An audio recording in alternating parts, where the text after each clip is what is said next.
জাতীয় পার্টির কাকরাইলস্থ কেন্দ্রীয় কার্যালয়ে হামলা ও ভাঙচুরের ঘটনায় উদ্বেগ প্রকাশ করে নিন্দা জানিয়েছে বাংলাদেশ জাতীয়তাবাদী দল বিএনপি। শনিবার দলটির পক্ষ থেকে প্রকাশিত এক বিবৃতিতে বলা হয়, জাতীয় পার্টির কার্যালয়ে এমন হামলা ও অগ্নিসংযোগের ঘটনা জুলাই গণঅভ্যুত্থানের পরে গণতান্ত্রিক রাষ্ট্র ও সমাজ বিনির্মাণের প্রত্যাশা পূরণে জনমনে বিভ্রান্তি ও হতাশা সৃষ্টি করবে।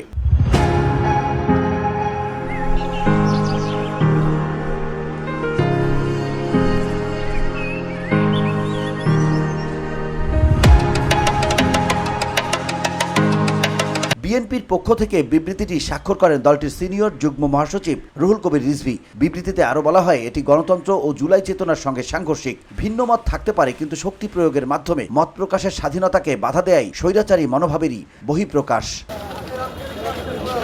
দলটির ভাষ্যমতে প্রকৃত গণতন্ত্রে বহুদলের অস্তিত্ব অনিবার্য। কোনো রাজনৈতিক দলের সাংগঠনিক তৎপরতা অব্যাহত থাকবে কিনা বা সেই রাজনৈতিক দলটির টিকে থাকা নির্ভর করে জনগণের ইচ্ছা অনিচ্ছার উপর। এখানে হুমকি, হামলা বা হিংসাত্মক আচরণের দ্বারা ভয়ভীতি সৃষ্টি করে কোনো রাজনৈতিক দলের কার্যক্রমকে থামিয়ে দেয়া সার্বজনীন বহুদলীয় গণতান্ত্রিক নীতির সঙ্গে মোটেও সামঞ্জস্যপূর্ণ নয়। VOD Bangla news desk.